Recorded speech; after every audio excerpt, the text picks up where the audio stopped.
ओम शांति। आज दिनांक 22 अप्रैल 2022। आज की मुरली सुनते हैं।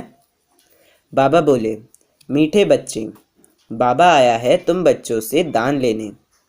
तुम्हारे पास जो भी पुराना किचड़ा है उसे दान दे दो तो पुण्य आत्मा बन जाएंगे। मीठे बच्चे, बाबा आया है तुम बच्चों से दान लेने। तुम्हारे पास जो भी पुराना किचड़ा है उसे दान दे दो तो पुण्य आत्मा बन जाएंगे। प्रश्न, पुण्य की दुनिया में चलने वाले बच्चों प्रति बाप की श्रीमत क्या है? उत्तर, मीठे बच्चे, पुण्य की दुनिया में चलना है तो सबसे ममत्व मिटाओ, 5 विकारों को छोड़ो, इस अंतिम जन्म में ज्ञान चिता पर बैठो, पवित्र बनो तो पुण्य आत्मा बन पुण्य की दुनिया में चले जाएंगे। ज्ञान योग को धारण कर अपनी देवी चलन बनाओ, बाप से सच्चा सौदा करो। बाप तुम्हारे से लेते कुछ नहीं, सिर्फ ममत मिट जाए उसकी युक्ति बताते हैं। बुद्धि से सब बाप हवाले कर दो, गीत बजा इस पाप की दुनिया से। ओम शांति। दुनिया के मनुष्य व रावण राज्य के मनुष्य पुकारते हैं, हे पतित पावन आओ, पावन दुनिया अथवा पुण्य की दुनिया में ले चलो। गीत बनाने वालों को इन बातों की समझ नहीं है, पुकारते हैं रावण राज्य से राम राज्य में ले चलो, परंतु अपने को कोई पतित समझते नहीं हैं। अपने बच्चों के पास तो सम्मुख बाप बैठे हैं, राम राज्य में चलने के लिए, श्रेष्ठ बनने के लिए श्रीमत दे रहे हैं। भगवानुवाच, राम भगवानुवाच नहीं है। भगवान तो निराकार है, निराकारी, आकारी, साकारी तीनों दुनियाएं हैं ना। निराकार परमात्मा निराकारी बच्चों आत्माओं के साथ निराकारी दुनिया में रहने वाले हैं। अभी बाबा आया हुआ है स्वर्ग का राज्य भाग्य देने, हमको पुण्य आत्मा बनाने। राम राज्य माना दिन, रावण राज्य माना रात, यह बातें और कोई नहीं जानते, तुम्हारे में भी कोई विरला जानते हैं। इस ज्ञान के लिए भी पवित्र बुद्धि चाहिए। मूल बात है याद की, अच्छी चीज़ हमेशा याद रहती है। तुमको पुण्य क्या करना है? तुम्हारे पास जो किचड़ा है वह मेरे हवाले कर दो। मनुष्य जब मरते हैं तो उसके बिस्तर, कपड़े आदि सब कर्णिघोर को देते हैं, वह दूसरे किस्म के ब्राह्मण होते हैं। अब बाबा आया है तुम्हारे से दान लेने के लिए। यह पुरानी दुनिया, पुराना शरीर सब कुछ सड़ा हुआ है, यह मुझे दे दो और इससे ममत्व मिटाओ। भल 10-20 करोड़ है, परंतु बाप कहते हैं इनसे बुद्धि निकालो, बदले में तुमको सब कुछ नई दुनिया में मिलेगा। कितना यह सस्ता सौदा है। बाप कहते हैं जिनमें मैंने प्रवेश किया है उसने सब सौदा किया, अब देखो उसके बदले कितना राज्य भाग्य मिलता है। कुमारियों को तो कुछ देना ही नहीं है, वर्षा मिलता है बच्चों को तो उनको मिल्कियत का नशा रहता है। आजकल स्त्री को हाफ पार्टनर थोड़े ही बनाते हैं, सारा बच्चों को ही देते हैं। पुरुष मर जाता है तो स्त्री को कोई पूछता भी नहीं।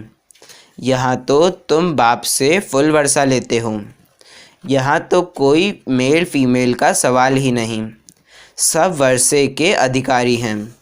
माताओं कन्याओं को तो और ही हक जास्ती मिलता है, क्योंकि कन्याओं का लौकिक बाप के वर्षे में ममत्व नहीं है। वास्तव में तुम सब कुमार कुमारियाँ हो गए। बाप से कितना वर्षा पाया?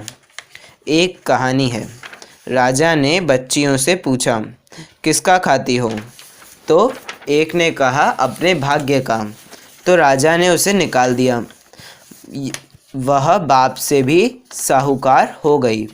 बाप को निमंत्रण दिया, पूछा अब किसका खाती हूँ देखो, तो बाप भी कहते हैं, बच्चे तुम सब अपनी तकदीर बनाते हो। दिल्ली में एक ग्राउंड है, उसका नाम रखा है रामलीला ग्राउंड। वास्तव में राम रखना चाहिए था रावण लीला, क्योंकि इस समय सारे विश्व में रावण लीला चल रही है। बच्चों को रामलीला ग्राउंड लेकर उसमें चित्र लगाने चाहिए। एक तरफ राम का चित्र हो और नीचे बड़ा रावण का भी चित्र हो, बहुत बड़ा गोला। बीच में लिख देना चाहिए, यह राम राज्य का अंत तो राम ही करेंगे, यह रावण राज्य का अंत तो राम ही करेंगे। इस समय रामलीला है नहीं, सारी दुनिया में रावण लीला है।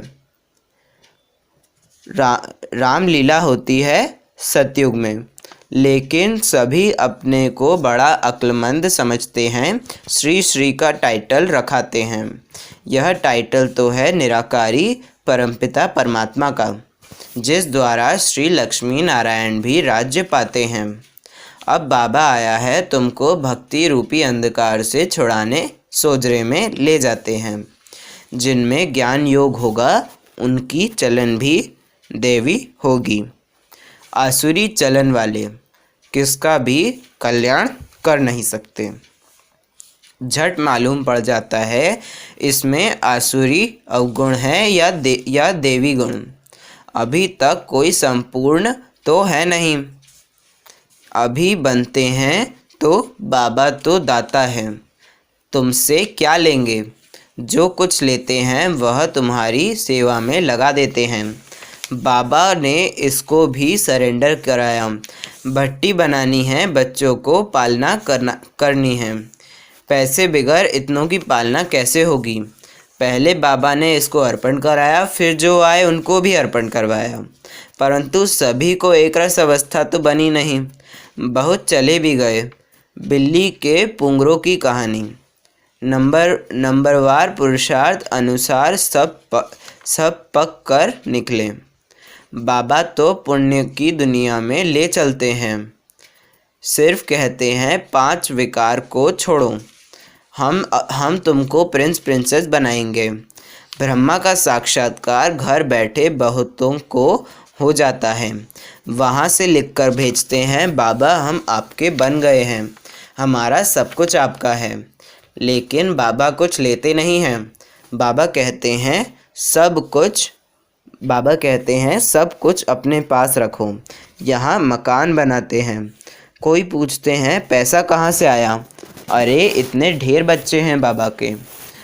प्रजापिता ब्रह्मा का नाम सुना है ना, कहते हैं सिर्फ ममत्व मिटाओ, तुम्हें वापस जाना है। बाबा को याद करो। हमको भगवान पढ़ाते हैं तो खुशी का पारा चढ़ा रहना चाहिए। लक्ष्मी नारायण को भगवान नहीं कहेंगे, देवी देवता कहेंगे। भगवान के पास भगवती होती नहीं। कितनी युक्ति की बात है, सिवाय सम्मुख यह बातें कोई समझ न सके। गाते भी हैं त्वमेव माताश्च पिता त्वमेव। ज्ञान न होने के कारण लक्ष्मी नारायण के आगे, हनुमान के आगे, गणेश के आगे भी जाकर यह महिमा गाते हैं। अरे वह तो साकारी थे, उनको अपने बच्चे ही माता पिता कहेंगे। तुम उनके बच्चे हो क्या? तुम तो रावण के राज्य में हो। यह ब्रह्मा भी माता है। इन द्वारा बाबा कहते हैं तुम मेरे बच्चे हो, परंतु माताओं कन्याओं को संभालने वाली माता चाहिए। अडॉप्टेड बच्ची है बीके सरस्वती। कितनी गुह्य बातें हैं। बाबा जो ज्ञान देते हैं वह कोई भी शास्त्रों में नहीं है। भारत का एक मुख्य शास्त्र है गीता, उसमें ज्ञान के पढ़ाई की बातें हैं, उसमें चरित्र की कोई बात नहीं। ज्ञान से मर्तबा मिलता है। बाबा जादूगर हैं। तुम गाते हो रत्नागर जादूगर, तुम्हारी झोली भरती है स्वर्ग के लिए। साक्षात्कार तो भक्ति में भी करते हैं, परंतु उनसे कुछ लाभ नहीं। लिखेंगे पढ़ेंगे साक्षात्कार से तुम कोई वह बन गए क्या? साक्षात्कार मैं कराता हूँ, पत्थर की मूर्ति थोड़े ही साक्षात्कार कराएगी। नौदा भक्ति में भावना तो शुद्ध रखते हैं, उनका उजूरा मैं देता हूँ, परंतु तमोप्रधान तो बनना ही है। मीरा ने साक्षात्कार किया, परंतु ज्ञान तो कुछ भी नहीं था। मनुष्य तो दिन प्रतिदिन तमोप्रधान हो जाएंगे। अभी तो सभी मनुष्य पतित हैं, गाते भी हैं, हमें ऐसी जगह ले चलो जहाँ सुख चैन पाएं। तुम भारतवासियों को सतयुग में बहुत सुख था। सतयुग का नाम बाला है ना। स्वर्ग भारत में ही था, परंतु समझते नहीं हैं। यह भी जानते हैं भारत ही प्राचीन था, स्वर्ग था, वहाँ कोई और धर्म नहीं था। यह सब बातें बाप ही समझाते हैं। तुम सभी अब श्रवण कुमार और कुमारियाँ बनते हो। तुम सबको ज्ञान की कवांठी कांवर पर बिठाते हो। तुमको सब मित्र संबंधियों को ज्ञान दे उठाना है। बाबा के पास युगल भी आते हैं। आगे तो जिस्मानी ब्राह्मण से हथियाला बंधवाते थे, अभी तुम रूहानी ब्राह्मण कामचिता का हथियाला तोड़ते हो।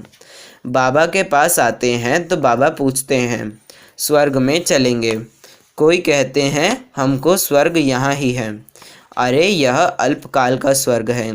मैं तुमको 21 जन्म के लिए स्वर्ग दूंगा, परंतु पहले पवित्र रहना पड़ेगा। बस इसी बात में ढीले पड़ जाते हैं। अरे बेहद का बाप कहते हैं तो यह अंतिम जन्म ज्ञान चिता पर बैठो, तो देखा जाता है स्त्रियां झट आ जाती हैं। कोई फिर कहते हैं पति परमेश्वर को नाराज कैसे करें। बाबा के बने तो कदम कदम पर श्रीमत पर चलना पड़े। अब बाबा आया है स्वर्ग का मालिक बनाने। पवित्र बनना अच्छा है, कुल कलंकित मत बनो। बाप कहेंगे ना, लौकिक बाप तो चमाट भी मारेंगे, मम्मा मीठी होती है, बहुत मीठा रहमदिल बनना है। बाप कहते हैं बच्चे तुम मुझे बहुत गालियाँ देते हो, अब मैं अपकारी पर भी उपकार करता हूँ। मैं जानता हूँ कि तुम्हारा रावण मत पर यह हाल हुआ है। जो सेकंड पास हुआ वह ड्रामा, परंतु आगे के लिए खबरदार रहना कि हमारा खाता खराब ना हो। हर एक को अपनी प्रजा भी बनानी है, वारिस भी बनाना है। मुरली कोई मिस नहीं करनी है, कोई पॉइंट मिस ना हो जाए। अच्छे अच्छे ज्ञान रत्न निकल जाएं और सुने नहीं तो धारणा कैसे करेंगे।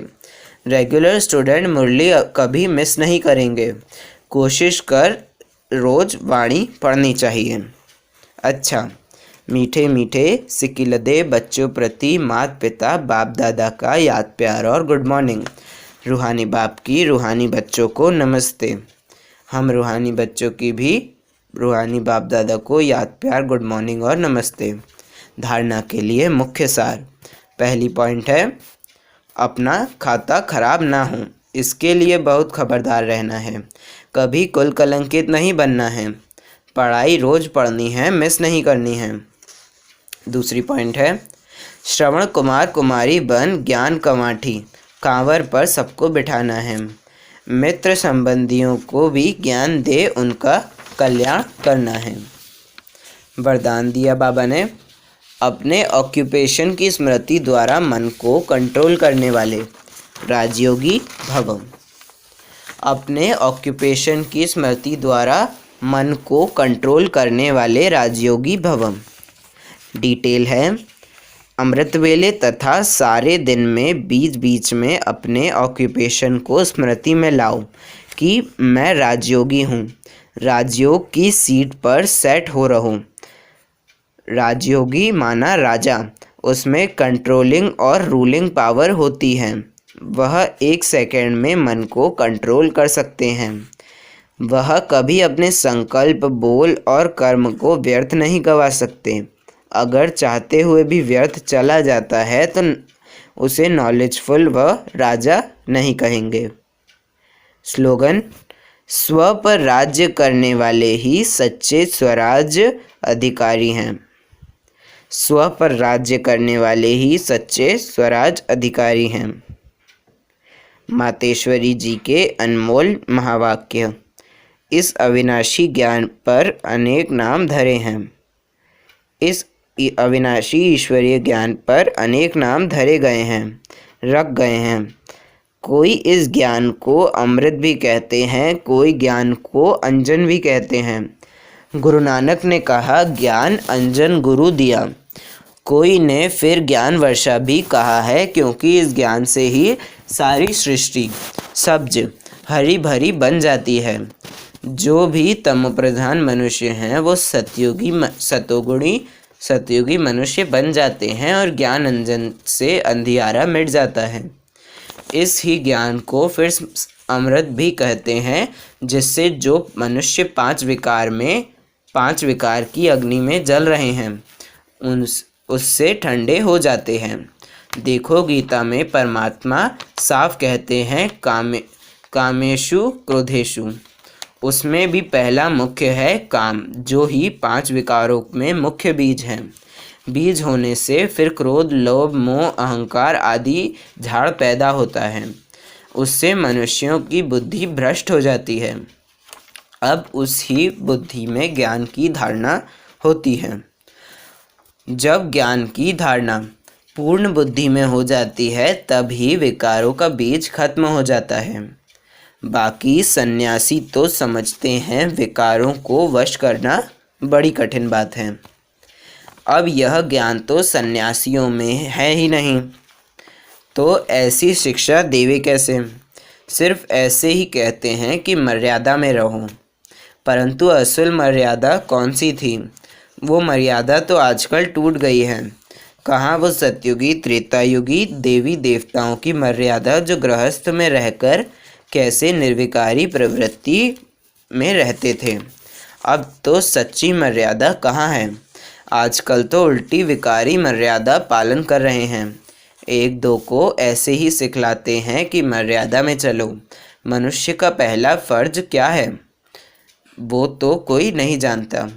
बस इतना ही प्रचार करते हैं कि मर्यादा में रहो, मगर इतना भी नहीं जानते कि मनुष्य की पहली मर्यादा कौन सी है।